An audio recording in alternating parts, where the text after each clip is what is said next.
কত দূর ওই মদিনার পথ, উহুদের মাঠার কত দূর, কত দূর ওই মদিনার পথ, উহুদের মাঠার কত দূর।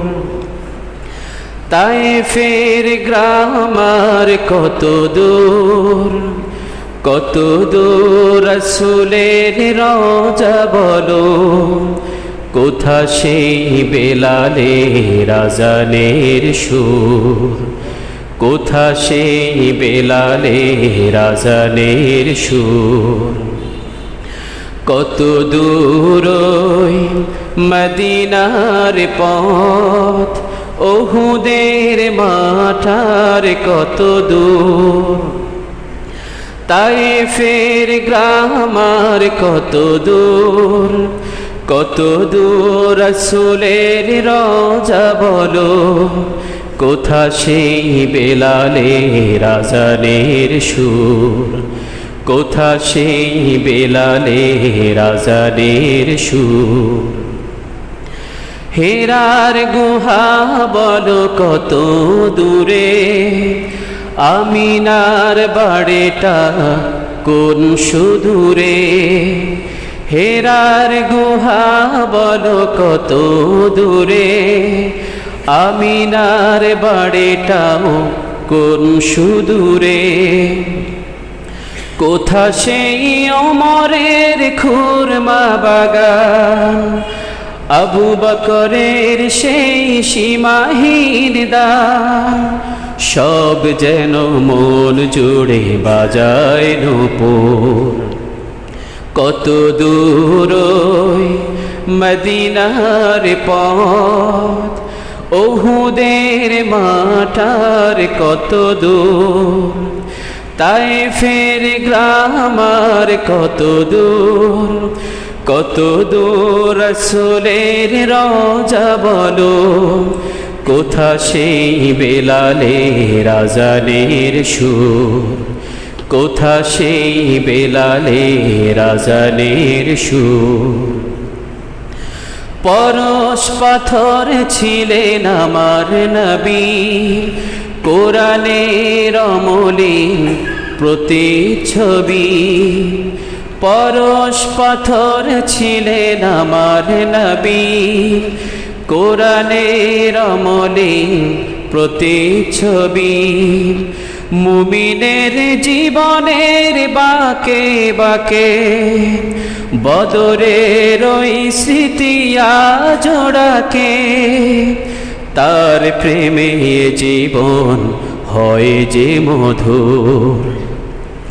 কত দূর ওই মদিনার পথ, উহুদের মাঠার কত দূর।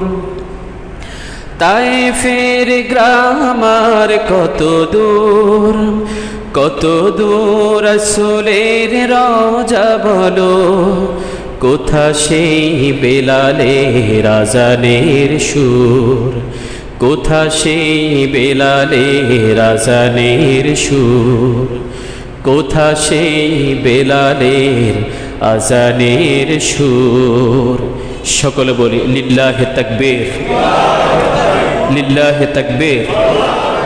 শরীফে যে 6টি জাতিকে তাদের কৃত অপরাধের কারণে আল্লাহ পাক গজব দিয়ে শাস্তি দিয়েছেন দুনিয়াতে, তাদের আখিরাতকে নিঃশেষ করে দিয়েছেন জান্নাতের নেয়ামত।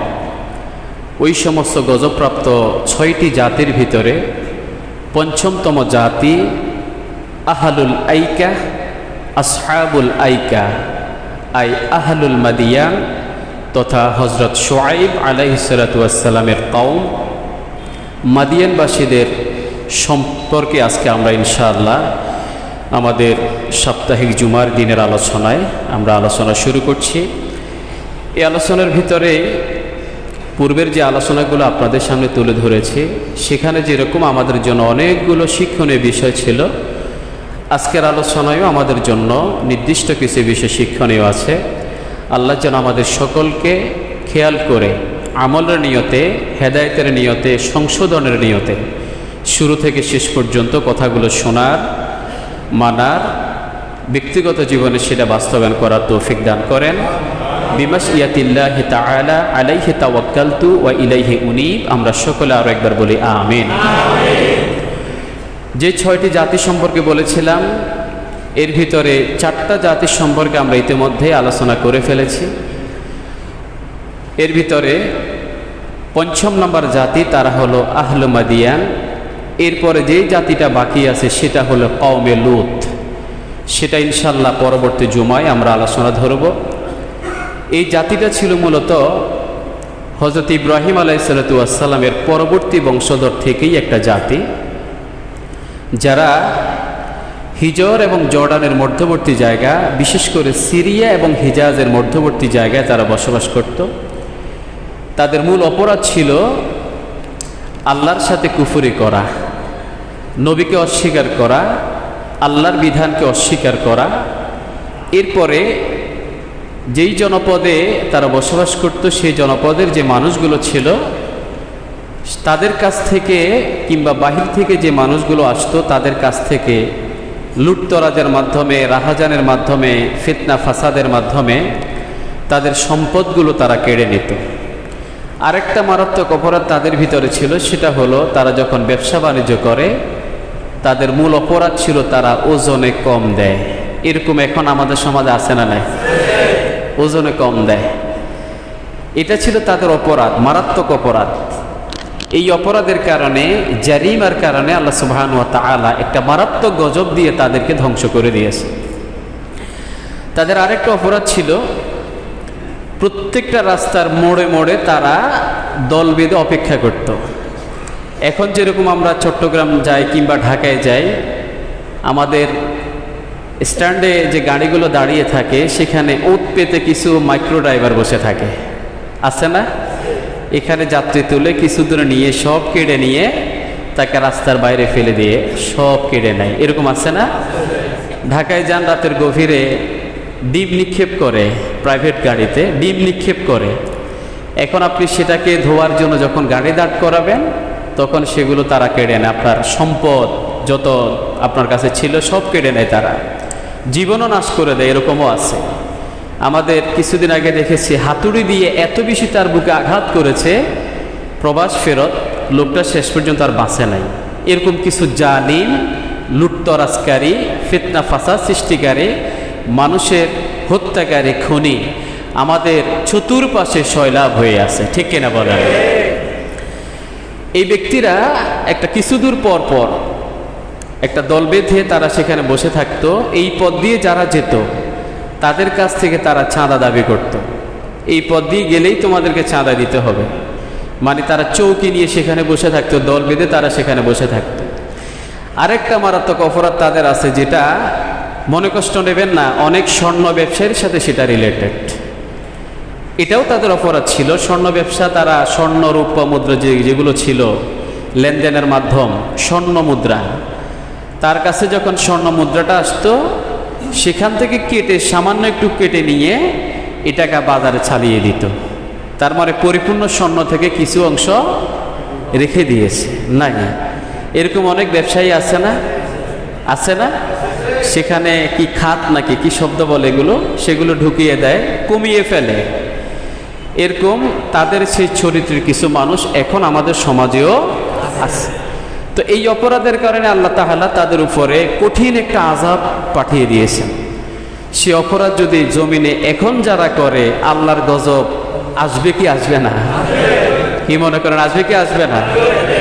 রাসূল আকরাম সাল্লাল্লাহু আলাইহি ওয়াসাল্লামের স্পষ্ট হাদিস, রাসূল সাল্লাল্লাহু আলাইহি ওয়াসাল্লাম বলছেন, যখন কোন জাতির মানুষগুলো ওজনে কম দেয়া শুরু করে, ওজনে কম দেয়া শুরু করে, তখন তাদের উপরে আল্লাহ তাআলা দুর্ভিক্ষ, খরা, অতিবৃষ্টি, অনাবৃষ্টি এবং কিছু জালিমের পক্ষ থেকে জুলুম নাজি করার মতো কিছু বিপদ, আযাব, গজব তাদের উপরে চাপিয়ে দেন। জোরে বলেন আউযুবিল্লাহ। দুর্ভিক্ষ আমাদের সমাজে আছে না নাই? মনে করেন এখন দ্রব্যমূল্যের ঊর্ধ্বগতি, বৈশ্বিক কারণে, যে কারণে হোক দ্রব্যমূল্যের ঊর্ধ্বগতি, এটা কি আল্লাহর পক্ষ থেকে না? আপনার স্বাভাবিক জিন্দেগিটাকে আল্লাহ তাআলা কঠিন করে দিচ্ছে। একটা অতিবৃষ্টির একটা বিপদ আমাদের উপরে চাপিয়ে দেয়া হচ্ছে, অনাবৃষ্টির খরা আমাদের উপরে চাপিয়ে দেয়া হয়েছে। কি কারণ? মনে করতে হবে আপনার আমার আমলের মাধ্যমে, ব্যবসা বাণিজ্যের মাধ্যমে, লেনদেনের মাধ্যমে আমরা আল্লাহ সুবহানাহু ওয়া তাআলার সেই নিয়ম না মেনে আমরা মানুষদের সাথে প্রতারণা করা শুরু করে দিয়েছি বলেই এরকম আযাব গজব যা কিছু আছে সব আমাদের ক্রমান্বয়ে একের পর এক আমাদের গ্রাস করছে। কথা বলেন ঠিক কিনা? এই অপরাধগুলো তারা করত। কারা করত? হযরত শুআয়ব আলাইহিস সালাতু ওয়াস সালামের উম্মত কওমে মাদিয়ান, যাদেরকে বলা হয় আসহাবুল আইকা, এদেরকে নামাঙ্কিত করা হয়েছে। আইকা এই জন্য তাদেরকে বলা হয়, আইকা হলো তাফসিরে আসলো এটা হলো একটা গাছের নাম। ওই জনপদের কিছু মানুষ জঙ্গলে বসবাস করত, জঙ্গলটাকে তাদের ভাষায় বলা হতো আইকা। ওই জঙ্গলে বসবাস করে রাতের অন্ধকারে তারা বের হতো, মানুষের সব লুট করে নিয়ে যেত বলেই তাদেরকে বলা হয় আসহাবুল মাদিয়ান অথবা আসহাবুল আইকা। সম্মানিত ভাইরা, এইভাবে তাদের উপরে যখন এই বিভিন্ন অপকর্মের ভিতরে তারা যখন লিপ্ত হলো, আল্লাহ সুবহানাহু ওয়া তাআলা তাদেরকে পরিবর্তন করার জন্য, হেদায়েতের পথ দেখানোর জন্য, আল্লাহর ওয়াহদানিয়তের দিকে আহ্বান করার জন্য আল্লাহ সুবহানাহু ওয়া তাআলা একজন নবী পাঠিয়েছেন। তিনিই হলেন হযরত শুআয়ব আলাইহিস সালাতু ওয়াস সালাম। সম্মানিত ভাইরা, হযরত শুআয়ব আলাইহিস সালাতু ওয়াস সালামকে বলা হয় খতিবুল আম্বিয়া। খতিবুল আম্বিয়া মানে নবীদের ভিতরে একজন খতিব আছেন, যিনি সুন্দর সুমিষ্ট ভাষায় বক্তব্য দিয়ে মানুষকে নসিহত করেন, মোটিভেশন করেন, আকৃষ্ট করেন। কিছু বক্তব্যের কিছু টেকনিক তিনি ব্যবহার করে তিনি তার নির্দিষ্ট দিন আল্লাহর পক্ষ থেকে যেটা নিয়ে এসেছেন সেটা তিনি উম্মতের কাছে তিনি প্রচার করেন। এই যে এখানে ছোট্ট একটা কথা বলি, বক্তব্যের যে টেকনিক, মানুষদেরকে আকৃষ্ট করার যে টেকনিক, মানুষদের মনের ভিতরে দিনটাকে, ধর্মটাকে, ইসলামটাকে, কোরআনের হুকুমগুলোকে মনের ভিতরে ঢুকিয়ে দেওয়ার যে টেকনিক যারা ফলো করে, তাদের সেই বক্তব্যটাকেই আল্লাহ রাসূল সাল্লাল্লাহু আলাইহি ওয়াসাল্লাম ইশারা দিয়ে বলছেন ইন্না মিনাল বায়ানে লাসিহরাহ। কিছু কিছু বক্তব্যে জাদুর প্রভাব থাকে। আমি শুধু ছোট্ট একটা উদাহরণ দেব। আমার মতে এরকম আরও অনেক বক্তা আছেন কিংবা খতিব আছেন যারা তাফসিরুল কোরআন মাহফিলগুলোতে কিংবা মসজিদের মিম্বারে একটু আপনাদের মনোযোগ আকর্ষণ করার জন্য মাঝে মধ্যে আরবি শের, উর্দু শের এগুলোর পাশাপাশি ফার্সি শেরের পাশাপাশি বাংলায় হামদে বারি তাআলা অথবা নাতে রাসূল তারা পরিবেশন করেন। আছে না? একটু আগে যেই গজলটা আমরা পরিবেশন করেছি, এখানে সম্পূর্ণ রসুলের প্রতি একটা আন্তরিকতা, মহব্বত কাজ করেছে, একটা স্বপ্ন, একটা আশা আকাঙ্ক্ষা মদিনার প্রতি, সেটা আমার কথার মাধ্যমে সেটা ফুটে উঠেছে। আপনাদের কাছে কি ভালো লেগেছে নাকি খারাপ লেগেছে? এটাকে আবার অনেকে অপছন্দ করেন। এই যে একটা গজলের মাধ্যমে, একটা হামদে বারি তাআলার মাধ্যমে, নাতে রসুলের মাধ্যমে যেই কথাগুলো জাতির সামনে তুলে ধরা হয়, ঘন্টার পর ঘন্টা বক্তব্য দিলেও মানুষের মনে এরকম পরিবর্তন আসে না। সব কিছুর একটা আলাদা আলাদা গুরুত্ব আছে। খতিবুল আম্বিয়া বলা হতো হযরত শুআয়ব আলাইহিস সালাতু ওয়াস সালামকে। তার কিছু টেকনিক ছিল, দাওয়াতি কাজের একটা সিস্টেম ছিল, যেগুলো মানুষকে সহজে আকর্ষণ করত। এই জন্য তাকে খতিবুল আম্বিয়া বলা হয়। সুবহানাল্লাহ বলেন। আবার কোরআনের ভিতরে যত নবী রাসূলের কথা আল্লাহ তাআলা বর্ণনা করেছেন, তার ভিতরে 6 জন নবী অরিজিনালি আরাবিয়ান, আরব উপদ্বীপের নবী। বাকি সবাই কেউ সিরিয়ার, কেউ আফ্রিকার বিভিন্ন জনপদের ছড়িয়ে ছিটিয়ে থাকা, কিন্তু সরাসরি আরব দেশের নবী ছিলেন 6 জন। কয়জন বলেন? 5 জন। একজন হলেন হযরতে সালেহ আলাইহিস সালাতু ওয়াস সালাম, একজন হলেন হযরতে হুদ আলাইহিস সালাতু ওয়াস সালাম, একজন হলেন হযরতে শুআয়ব আলাইহিস সালাতু ওয়াস সালাম, একজন হলেন হযরত ইসমাঈল আলাইহিস সালাতু ওয়াস সালাম, আর আরেকজন হলেন আমার নবী মুহাম্মদ সাল্লাল্লাহু। 5 জন নবী, আরবের নবী। কয়জন নবী? এর ভিতর আজকে যে নবী সম্পর্কে আমরা কথা বলছি, হযরতে শুআয়ব, তিনি সরাসরি আরবি ভাষাভাষী একজন নবী ছিলেন। সেই নবী তার আহল যারা আছে তাদের কাছে কালেমা, তাওহীদ, রিসালাত এবং আখিরাত এই তিনটা বিষয়কে স্পেশালি বেসড করেই তিনি দাওয়াতি কার্যক্রম পরিচালনা করেছেন। হযরত ইব্রাহিম আলাইহিস সালামের দুইজন স্ত্রীর নাম ছিল হযরত হাজার আর একজন হচ্ছে হযরত সারা। দুইজন নাম আমরা জানি, সবাই জানি। এই দুইজন স্ত্রীর ইন্তেকালের পরে হযরত ইব্রাহিম আরও স্ত্রী গ্রহণ করেছেন। এর ভিতরে একজন হলেন কান্তুরা বিনতে ইয়াকতিন। কান্তুরা ওনার স্ত্রীর নাম। সে কান্তুরার ঘরে একজন সন্তান ছিলেন মাদিয়ান। কি নাম? মাদিয়ানের সেই বংশধারা থেকেই এ আহলে মাদিয়ান আহলুল আইকা, আসহাবুল আইকা তারা নামাঙ্কিত হয়েছেন। মূলত এরা ছিলেন তাহলে কার বংশধর? ইব্রাহিম আলাইহিসসালামের বংশধর। লূত আলাইহিসসালামের পরে, যদিও আমরা লূতের আলোচনাটা আগে করা দরকার ছিল, বিশেষ একটা কারণে আমি সেটা পরে নিয়েছি। সেটা আমরা আগামী জুমাতে যখন আলোচনা করব সেটা আপনাদের কাছে ক্লিয়ার করে দেব ইনশাআল্লাহ। সম্মানিত ভাইরা, এই ধ্বংসপ্রাপ্ত যতগুলো কাউম ছিল আল্লাহর পক্ষ থেকে গজবপ্রাপ্ত হয়, এর ভিতর অন্যতম একটা শ্রেণী হলো কাউমে মাদিয়ান তথা কাউমে শুআইব আলাইহিসসালাম। তাদের অপকর্মের কথা ইতিমধ্যে আপনাদের সামনে তুলে ধরেছি। তারা কুফরি করত, ওজনে কম দিত এবং সম্পদ বিক্রি করার সময় কিছু অংশ কমিয়ে পরিপূর্ণ আছে বলেই সেটা তারা বিক্রি করত। এরকম প্রতারণা মানুষদের সাথে করত। এই অপরাধগুলো করার কারণে তাদের কাছে হেদায়েতের জন্য আল্লাহর পক্ষ থেকে আল্লাহ সুবহানাহু ওয়া তাআলা একজন রসুল পাঠিয়েছেন, নবী পাঠিয়েছেন। সেই নবীর নাম আমরা সবাই একটু বলেন, আরেকবার বলেন, হযরত শুআইব আলাইহিস সালাম। আল্লাহ বলছেন, ওয়া ইলা মাদিয়ানা আখাহুম শুআইবান ক্বালা ইয়া কওমি ইবুদুল্লাহা মা লাকুম মিন ইলাহিন গায়রুহু। দেখেন, এই দাওয়াতি কাজটা সবার একটা কমন দাওয়াত ছিল। সব নবী রাসূলদের একটা কমন দাওয়াত হলো ইয়া কওম ইবুদ, ইয়া কওমি ইবুদুল্লাহ, হে আমার জাতির লোকেরা ইবাদত করো কার? বলেন কার? আল্লাহ ছাড়া আর কারো ইবাদত করা যাবে না, কারোর সামনে মাথা নত করা যাবে না, কারোকে ওসিলা হিসেবে গ্রহণ করা যাবে না, কিছু পাওয়ার জন্য তাকে প্রভু, রব, ইলাহ হিসেবে গ্রহণ করা যাবে না। ইবাদতের একচ্ছত্র মালিক একজন, জোরে বলেন, তিনি হলেন আল্লাহ। এটা হলো সবার একটা কমন দাওয়াত।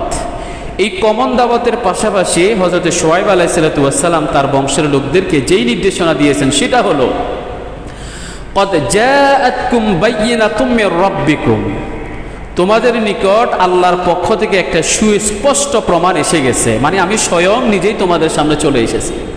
সুবহানাল্লাহ বলে।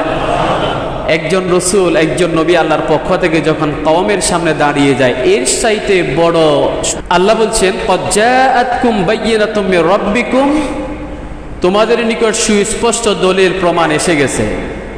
প্রকাশ্য একটা দলিল প্রমাণ তোমাদের সামনে চলে এসেছে। ইতিপূর্বে তারা যে অপরাধের সাথে যুক্ত ছিল, এক নম্বর অপরাধ হলো তারা ওজনে কম দিত। আছে না? ওজনে কম দেয়। আমাদের সমাজেও আছে, আমাদের সমাজেও আছে, না হলে এত বিপদ আপদ আসার কথা ছিল না। আল্লাহ তখন তাদেরকে নসিহত করে বলছেন, হে নবী, আপনি তাদেরকে বলে দেন ফাআউফুল কাইলা ওয়াল মিজানা, তোমরা ওজনে বেশ কম করিও না, তোমাদের মাপ এবং ওজন পরিপূর্ণতার সাথে পালন করেই তোমরা সেগুলো পরিমাপ করো। এরপর আল্লাহ তাদেরকে বলছেন, তোমরা মালামালেও কম দিও না। মালামালে কম বলতে যখন স্বর্ণ মুদ্রাগুলো তাদের সামনে আসতো, সেখান থেকে কিছু অংশ কেটে রেখে দিয়ে তারা বাকিটা সমাজের ভিতরে চালিয়ে দিত। মাঝে মধ্যে দেখবেন জাল টাকা চালাই দেয়, আছে কিনা? ছিঁড়া টাকা চালাই দেয়, আছে না? আবার ক্ষেত্র বিশেষে যারা ব্যাংকার ভাই আছেন, আমরা খুব মনে কষ্ট নিয়ে বলে থাকি, আপনি যখন বান্ডিলটা আমাদেরকে দিয়েছেন ছিঁড়া টাকা সহ চলে আসছে, আমি দেখি নাই। তা আপনাকে যখন দিতে গেছে আপনি তখন ফেরত নেন না, কি কোন বিজান ভাই? ব্যাংকার ভাই এখানে আছেন। তো এখন এই টাকাটা তো আসলে আপনাদের মাধ্যমে এক্সচেঞ্জ করার কথা, এখন আমরা কোথায় এক্সচেঞ্জ করব? এটা কিভাবে করবে সেটা একটা নীতিমালা থাকা দরকার। কিন্তু আপনি যে, অথবা তারা যে অপরাধটা করত কম দিয়ে স্বর্ণের কিছু অংশ কেটে নিয়ে মুদ্রাটাকে ছোট করে সমাজের ভিতরে চালিয়ে দিত, তার সেম এখন হচ্ছে জাল টাকা অথবা ছিঁড়া ফাটা টাকা, এগুলো সিস্টেমেটিক্যালি চালিয়ে দিচ্ছে বান্ডেলের ভিতরে। এরকম আছে না নাই? তার মানে বোঝা গেল কওমে শুআইবের কিছু চরিত্র আজকে কওমে মুহাম্মদের চরিত্রের ভিতরেও আছে। এগুলো মূলত আমাদের জন্য শিক্ষা, এক একটা শিক্ষা। আল্লাহ সুবহানাহু ওয়া তাআলা ঘোষণা করলেন, এরপরে আল্লাহ সুবহানাহু ওয়া তাআলা ঘোষণা করলেন ওয়ালা তাবখাসুন নাসা আশিয়াআহুম। আল্লাহ বলছেন তোমরা তোমাদের মালামালের ভিতরে তোমরা কম দিও না। ওয়ালা তুফসিদু ফিল আরদি, তোমরা জমিনের ভিতরে ফিতনা ফাসাদ সৃষ্টি করো না। এই আশঙ্কাটা মানব সৃষ্টির শুরুতেই আমার আল্লাহর সামনে ফেরেশতারা করেছিলেন। কথা বলেন ঠিক কিনা? আমি দুনিয়ার জমিনে খলিফা পাঠাতে চাই, ইন্নী জাইলুন ফিল আরদি খলিফা, আমি দুনিয়ার জমিনে খেলাফতের দায়িত্ব দিয়ে খলিফা পাঠাতে চাই। ফেরেশতারা তখন সেখানে বললেন আপনি এমন একটা জাতিকে দুনিয়ার জমিনে পাঠাবেন, তারা দুনিয়ার জমিনে ডাইরেক্ট ফিতনা ফাসাদের ভিতরে তারা লিপ্ত হবে। এখন এই ফিতনা ফাসাদ সমাজে আছে না নাই? আছে কিনা বলেন? মারামারি, কাটাকাটি, সন্ত্রাসীগিরি, লুটতরাজ, হত্যা, রাহাজানি থেকে শুরু করে নারী দর্শন পর্যন্ত, দর্শনের পরে তাকে আবার হত্যা, এরকম নাফরমানি মারাত্মক অপরাধের সাথে আজকে উম্মতে মুহাম্মাদি সরাসরি জড়িত হয়ে গেছে। ঠিক না বলেন না? এই আশঙ্কাটাই ফেরেশতারা করেছেন। এমন একটা জাতিকে আপনি পাঠাবেন, তারা দুনিয়ার জমিনে ফিতনা ফাসাদ সৃষ্টি করবে। আল্লাহ বলছেন ইন্নী আ'লামু মা লা তা'লাম, আমি যেটা জানি তোমরা সেটা জানো না। ফিতনা ফাসাদ সৃষ্টিকারী সমাজে গুটি কয়েকজন মানুষ, কিন্তু এদের ভিতর থেকে অধিকাংশই আল্লাহর কুদ্দুতি পায়ের ভিতরে সিজদা দেওয়ার জন্য মসজিদে সমবেত হয়েছেন। সুবহানাল্লাহ বলেন না? তাহলে দুষ্ট লোকদের চাইতে ভালো মানুষের সংখ্যা বেশি না কম? মসজিদে ভালো মানুষ এসেছেন না? আল্লাহ যেটা জানেন ফেরেশতাদের সেটা জানার কথা না।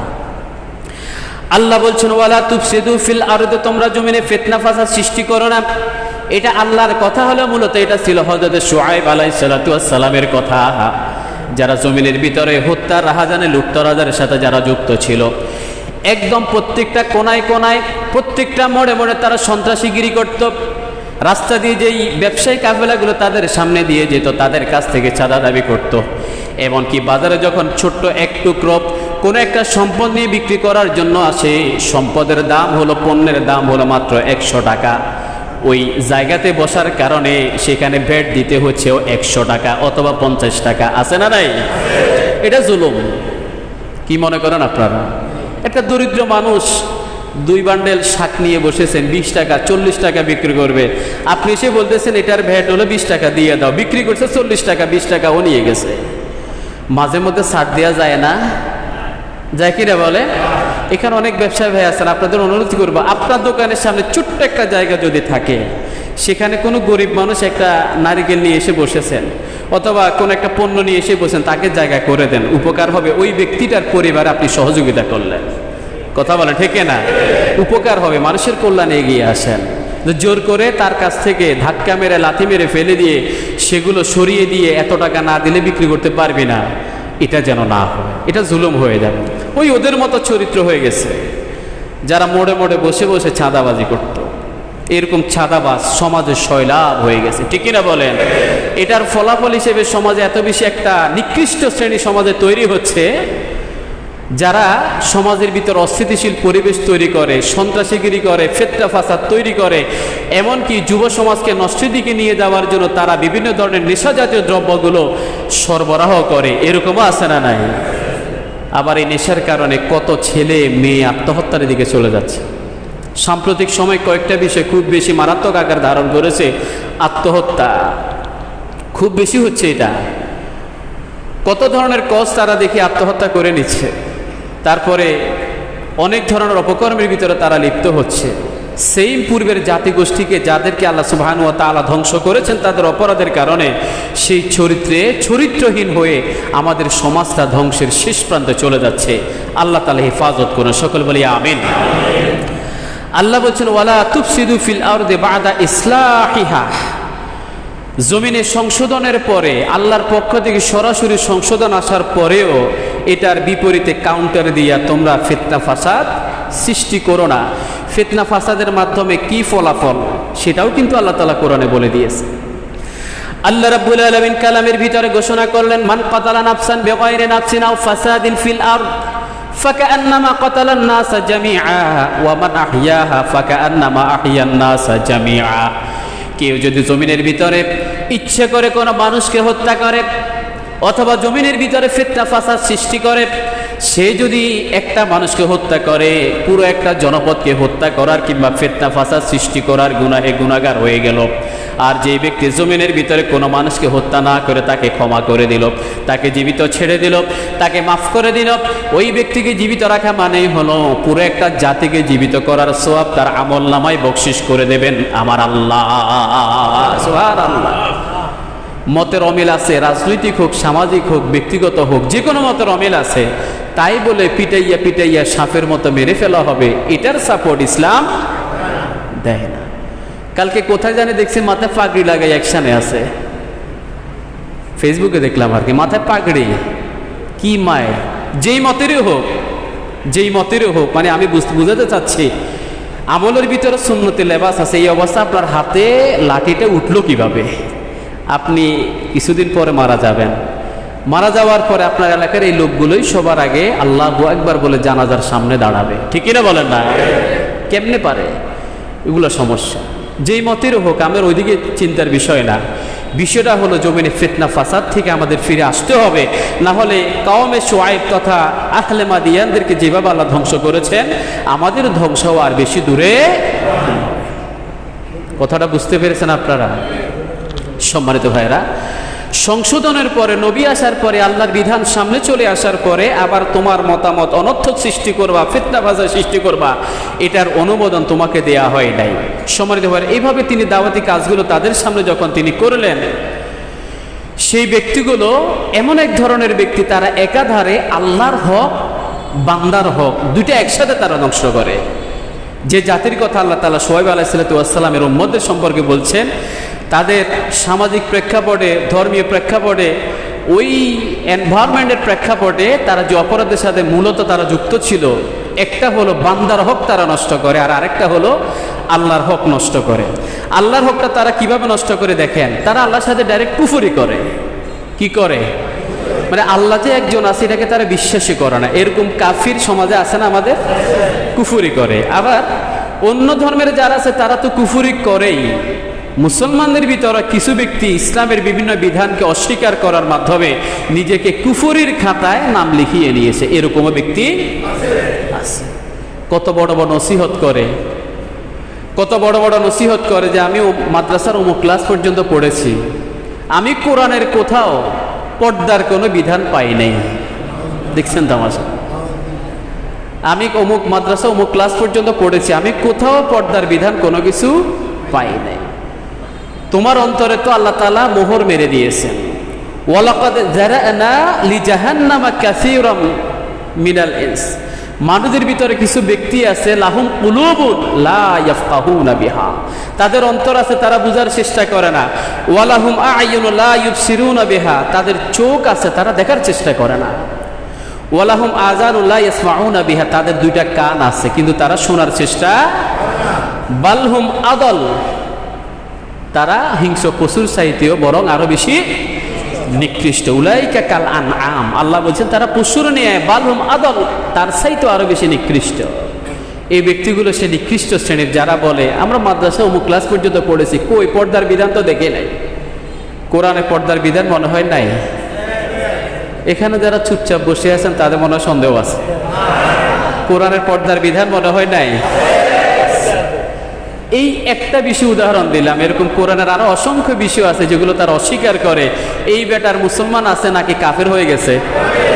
এখন মারা যাওয়ার পরে যদি আনসারী সাহেব যদি বলে যে এই লোকটা তো ইসলামের এই বিধানটা অস্বীকার করে, তাকে জানাজার পড়ানোর সুযোগ নেই, সে অলরেডি কাফের।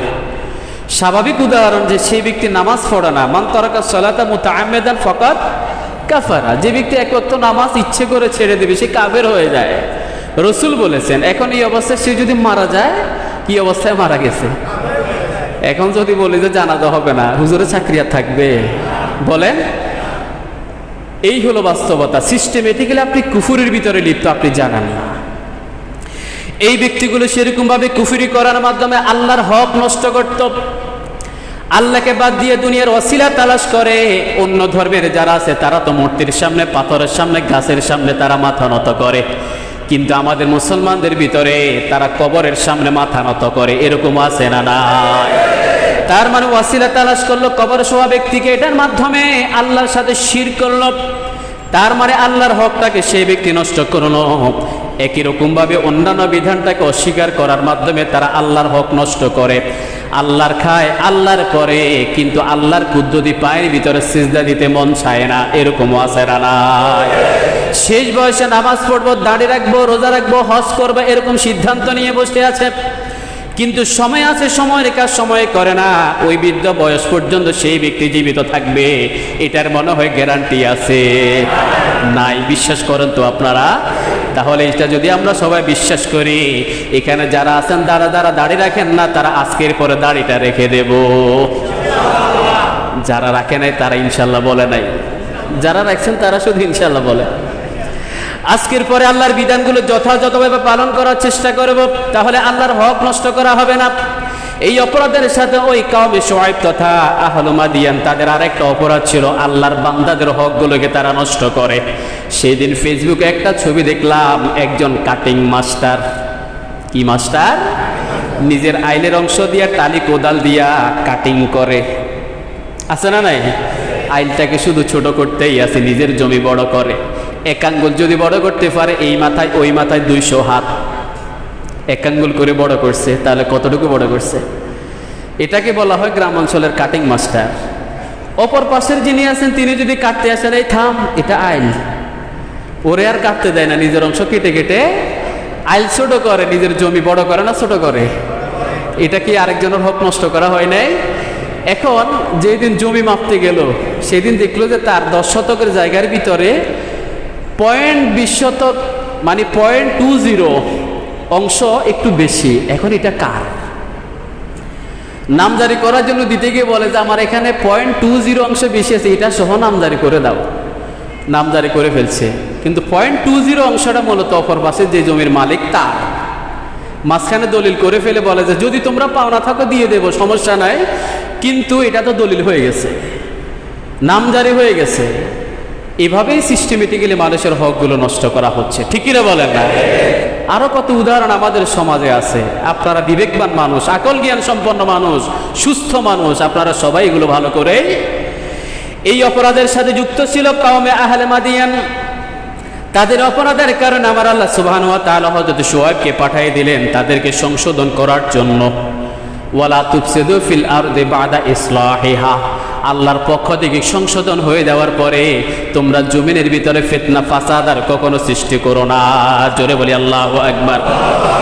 দ্বিতীয় নম্বর অপরাধ তাদের ছিল সামাজিকভাবে, ধর্মীয় দৃষ্টিকোণ থেকে তারা বান্দার হক নষ্ট করার অন্যতম একটা মাধ্যম ছিল, তারা ওজনে কম দেয়। আমার শুআয়ব আলাইহিস সালাতু ওয়াস সালাম তাদেরকে সেই দিকে ইঙ্গিত করে সূরাতুল আরাফের 85 নম্বর আয়াতে আল্লাহ তাআলা ঘোষণা করলেন, তোমরা মাফ ও ওজন পূর্ণ করো, মানুষের মালের ভিতরে তোমরা কখনো কম দিয়ে তাদের ক্ষতি করার চেষ্টা করো না। বাহ্যিকভাবে মনে হলো তার কিছু লস হয়ে গেল, কিন্তু যেই ব্যক্তি কম দিল তার মূলত লস হয়ে গেল। মাঝে মধ্যে অগ্নিকুণ্ড লেগে আপনার দোকানটা জ্বলে পড়ে ছাই হয়ে যাবে। একদম মাটির নিচ থেকে গর্ত করে ইঁদুরে সব কিছু ভিতরে ভিতরে সব খেয়ে ফেলবে, আপনি বুঝতেও পারবেন না। মূলত ক্ষতি আপনি তার করেন না, আপনার ক্ষতিটা নিজেই নিজে ডেকে নিয়ে আসেন, ঠিক কিনা বলেন? আবার এই ওজনে কম দেওয়ার কারণে একটা বিপদ আমাদের সমাজে সয় না, সেটা হলো আল্লাহর পক্ষ থেকে দুর্ভিক্ষ, অতিবৃষ্টি, অনাবৃষ্টির বিপদ মুসিবতগুলো আমাদের আপতিত করবে। সাম্প্রতিক সময়ে আমাদের খুব বেশি বৃষ্টি দরকার, কিন্তু সেই বৃষ্টি কি আছে? আছে? আল্লাহুম্মা সাইয়্যিবান নাফিআ, সবাই বলেন আমিন। আল্লাহ উপকারে বৃষ্টি দান করেন। বৃষ্টিটা এখন কেন দরকার? যারা কৃষক, যারা ধান চাষ করেন, তারা ভালো করেই জানে। ওনারা ধানের বীজ বপন করে ফেলছেন, জ্বালা উঠে গেছে, ধানের গাছ উঠে গেছে, কিন্তু এটার ভিতরে যেই ধানটা এখানে ফলবে, সে ধান ফলতে হলে এই মুহূর্তে বৃষ্টিটা খুব বেশি দরকার, পুষ্টির জন্য, ধানটা পরিপূর্ণ হওয়ার জন্য বৃষ্টিটা এখন দরকার, কিন্তু বৃষ্টি হচ্ছে না। এটাকে আল্লাহর গজব নয়? কেন? সমাজে কিছু অপরাধ অলরেডি। এটাকে ইঙ্গিত দিয়ে আল্লাহ তাআলা ইশারা দিয়ে বলছেন যে তোমরা ওজনে কম দিও না, মাফিও তোমরা বেশ কম করিও না। আর এই ওজনে কম দেওয়ার অপরাধ হলো দুর্ভিক্ষ, অনাবৃষ্টি, অতিবৃষ্টি থেকে শুরু করে বিভিন্ন ধরনের মহামারী দিয়ে তোমাদেরকে গ্রাস করা হবে, তোমাদেরকে ধ্বংসের শেষ প্রান্তে নিয়ে যাওয়া হবে। 3 নম্বর নির্দেশনা দেয়া হলো ওই ব্যক্তিদের তাদের অপরাধ হলো তোমরা জমিনে ফিতনা ফাসাদ সৃষ্টি করো না। জমিনের ভিতরে ফিতনা ফাসাদ সৃষ্টি করলে পুরো একটা জাতিকে ধ্বংস করার গুনাহে গুনাহগার হয়ে যাবে। আমরা যারা সচেতন ইমানদার মুসলমান, আমরা এই সমস্ত অহেতুক অনর্থক কোনো বিষয়ের সাথে ঝগড়া বিবাদে আমরা কেউ যাব, কাউকে ক্ষতি করার চেষ্টা করবা না। হত্যা, লুটতরা, রাহাজানি, তাদের মাল ধ্বংস করা, দখল করা জোর করে, এই কাজগুলোর সাথে আমাদের কোনো সম্পর্ক। আরেকটা বিষয় হলো তোমরা জমিনে ভীতি প্রদর্শন করো না। রাস্তা দিয়ে যাবার সময় তোমাকে দেখে মানুষ কেন ভয় পাবে, এই ভয়টা কাউকে দেখানোর কোনো দরকার নাই, ঠিক কিনা বলেন? নিঃশ্বাস যখন বন্ধ হয়ে যাবে তোমাকে আর কেউ ভয় পাবে না, তখন পারলে একটা লাথিও মারার সম্ভাবনা আছে। এরকম কোনো ধরনের মানুষকে ক্ষতিকরমূলক ভয়ভীতি প্রদর্শন করে তাদের সম্পদ কেড়ে নেওয়ার জন্য রাতের অন্ধকারে কর্নারে পাহাড়ের চিপায় চাপায় ওত পেতে বসে থেকো না। আছে না এরকম? বিদেশ থেকে কত কষ্ট করে সম্পদগুলো নিয়ে তিনি একটা গাড়ি নিয়ে আসতেছেন, প্রতিমধ্যে ওত পেতে থেকে তার সব কেড়ে নিয়েছে। এরকম অ্যাভেলেবেল উদাহরণ আমাদের সমাজে আছে। যেই অপরাধটা করেছে আহলে মাদিয়ান, শুআয়ব আলাইহিস সালামের উম্মত। সম্মানিত ভাইরা, এই কয়েকটা অপরাধের কথা আল্লাহ সুবহানাহু ওয়া তাআলা তাদের উল্লেখ করেছেন। তাদের ব্যাপারে মূলত তাদের মূল সামাজিকভাবে ধর্মীয় দৃষ্টিকোণ থেকে যেই অপরাধ তাদের মূল ছিল, আরেকটা বিষয় সেটা হলো হযরত শুআয়ব আলাইহিস সালাম যখন আল্লাহর বাণী নিয়ে দুনিয়াতে আগমন করেছেন, একটা সন্দেহ সৃষ্টি করে দিচ্ছে যে তুমি এমন কোন ধর্ম পালন করো, আমাদের সাথে এত ভালো জানি তোমাকে এত সাধু জানি, আমাদের সমাজের সবচেয়ে একটা সম্মানিত মানুষ হিসেবে তোমাকে জানে, কোন আল্লাহর একটা ধর্ম নিয়ে তুমি প্রচার করা শুরু করে দিলা, অথচ আমরা কত যুগের পর যুগ আমাদের বাপ দাদার ধর্ম নিয়ে আমরা আছি, তোমাকে আমরা কত ভালো জানি। এরকম সমাজে কিছু আছে যারা নামাজের দিকে ডাকে, আল্লাহর কোরআনের বিধানের দিকে ডাকে, যে ছেলেটা সব ঠিক আছে শুধু নামাজ পড়ে, এত কথা বলার দরকার কি, যার ইবাদত সে করবে, তোমার এত নসিহত করার দরকার কি। এরকম কিছু সন্দেহ তৈরি করে দেওয়ার লোক সমাজে এখনো আছে। ওই ব্যক্তিগুলো ঠিক তেমনিভাবে হযরত শুআয়ব আলাইহিস সালামকে উদ্দেশ্য করে বলছে, শুআয়ব তুমি আমাদের সমাজে খুব সজ্জন ব্যক্তি, খুব সাধু, খুব ভালো মানুষ, কিন্তু তুমি তো যে কাজটা করো এটা তো আর ভালো লাগে না, আমাদের বাপ দাদার ধর্ম যেটা চলমান সেটা নিয়ে আমরা থাকবো, পারলে তুমি আমাদের সাথে যুক্ত হও। কিন্তু এখন তুমি বলছো এগুলো আমাদেরকে বাদ দিয়ে তোমার সেই ধর্ম গ্রহণ করতে হবে। আমাদের কাছে মনে হলো আমরা পাপী না, বরং বাপদাদার ধর্মের বাইরে যাওয়ার কারণে তুমিই হলা সবচেয়ে বড় পাপী। নাউজুবিল্লাহ বলবেন না? যিনি সংশোধন করার নিয়তে এসেছেন, হেদায়েত দেওয়ার জন্য এসেছেন, সেই ব্যক্তিকে উল্টো দোষারোপ করা শুরু হয়ে গেল। হযরত শুআয়ব বললেন, তোমাদের এই অপরাধের কারণে আল্লাহর গজবের আশঙ্কা করি। এবারে তারা আরো এক পায়ে গিয়ে তারা সবাই বলে, দেখি তোমার আল্লাহর গজবটা কেমন সেটা আমরা দেখতে চাই। নাউজুবিল্লাহ বলেন, তোমার আল্লাহর গজবটা কেমন সেটা আমরা দেখতে চাই। এর উত্তরে হযরত শুআয়ব আলাইহিস সালাম বলেন, ফাসবিরু হাত্তা ইয়াহকুমাল্লাহু বাইনানা ওয়া হুয়া খায়রুল হাকিমিন। একটু অপেক্ষা করো, তোমরা একটু অপেক্ষা করো, ফান্তাজের সামান্য একটু অপেক্ষা করো।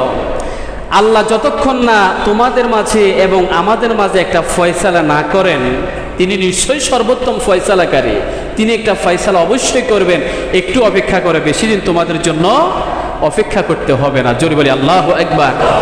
এই যে ধরেন হযরত শুআয়ব এই কথাটা বলছেন, একটু অপেক্ষা করো, এটা তাদের বিপদের একটা আশঙ্কা কিনা? বলেন, এটা একটা বিপদের আশঙ্কা কিনা? বিপদের আশঙ্কা আছে না? এরপরও তারা সংশোধন হয় নাই, এরপরে তারা সংশোধন হয় না। তারা বলে, ঠিক আছে আমরা অপেক্ষা করলাম, দেখি তোমার আল্লাহর গজবটা কেমন। কি মারাত্মক ব্যাপার। আবার এটার পাশাপাশি তারা শুরু করলো, যারা ঈমান এনেছে তাদেরকে কষ্ট দেওয়া শুরু করলো। ঠিক তেমনি ভাবে আমার প্রিয় নবী বিশ্বনবী সাল্লাল্লাহু আলাইহি ওয়াসাল্লামকে পাগলগণক জাদুকর বলে গালিগালাজ তারা করেছিল, মক্কার লোকেরা, মুশরিকেরা, কাফিরেরা।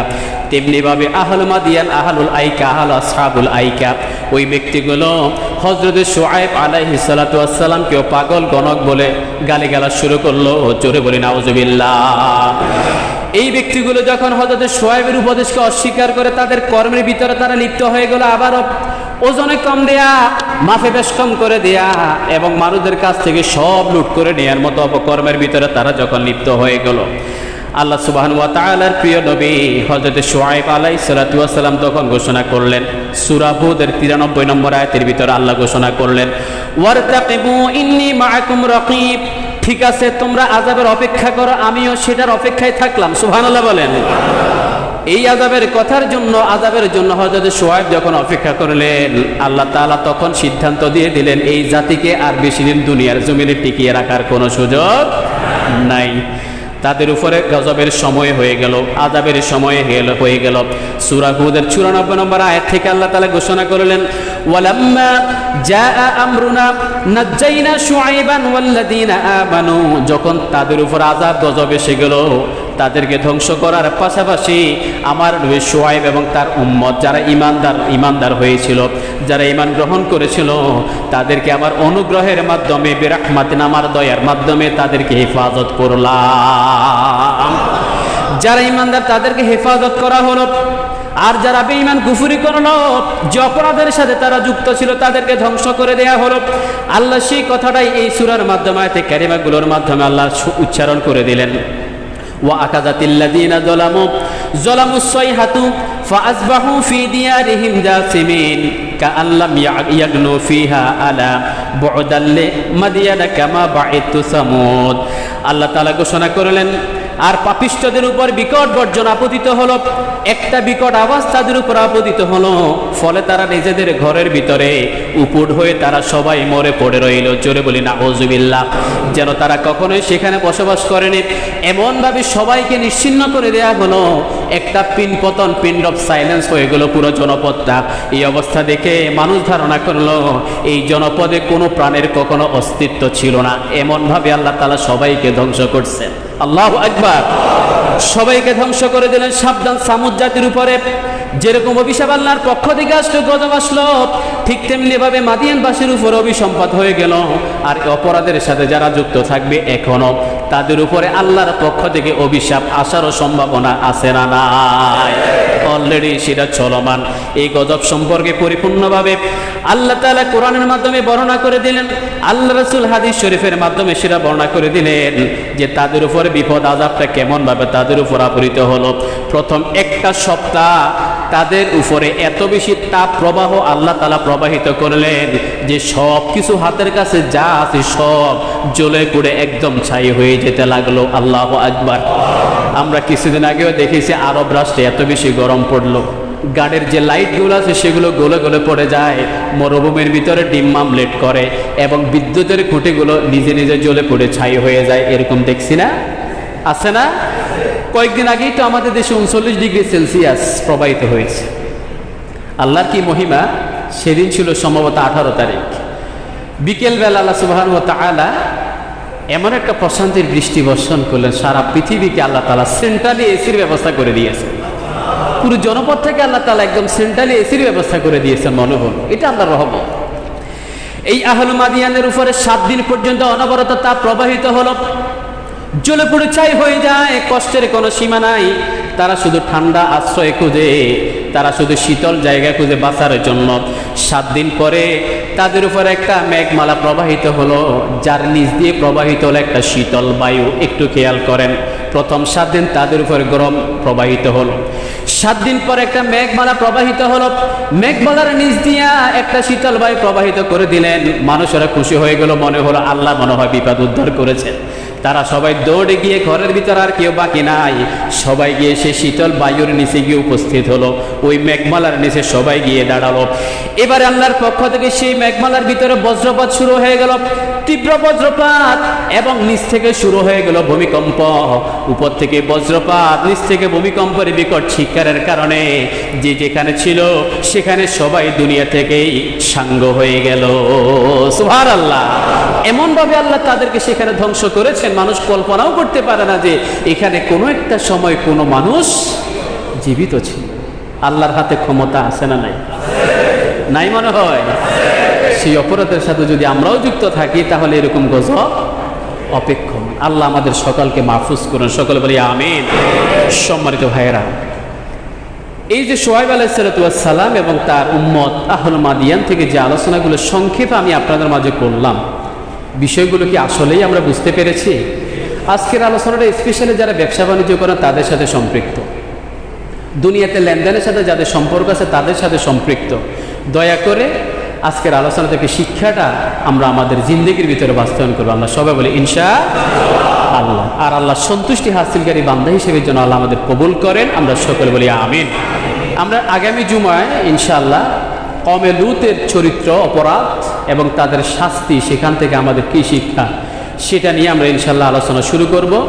আল্লাহ যেন আমাদের নেক হায়াত নসিব করেন, আমরা সকলে বলি আমিন।